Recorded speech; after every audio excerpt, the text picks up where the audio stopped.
પ્રાપ્ત થયા પછી ક્યાંક શરમ આવતી હોય તો ગામ મૂકી આવે, કોઈકને શરમ આવતી હોય તો એ વૃદ્ધાશ્રમમાં મૂકી આવે. આજે આપણે જ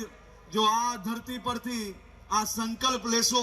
તો એ માત્ર વરાછા, કતારગામ, સીમાડા, મોટા વરાછાની અંદર બદલાવ નહીં, પરંતુ મને ખબર છે કે અહીં બેઠેલા ને અહીં બેઠેલા લોકોની જે શક્તિ છે એ શક્તિ ગુજરાત ભરની અંદર બદલાવ લાવી શકે. હું આજે આપણે બે હાથ જોડીને નતમસ્તક વંદન થઈને એક ખાલી વાયદો લેવા આવ્યો છું, અને એ વાયદો એ હોવો જોઈએ કે સમાજના કોઈ બી ટ્રસ્ટની અંદર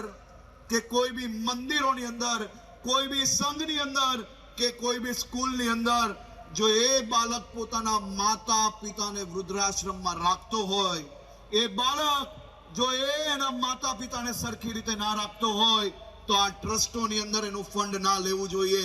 એને ક્યારેય ઉપર ના બેસાડવા જોઈએ, એને ક્યારેય આગળની હરોલમાં ના બેસાડવા જોઈએ. તો સમાજની અંદર બદલાવ લાવવામાં આપણે 100% સફળતા પ્રાપ્ત થશે.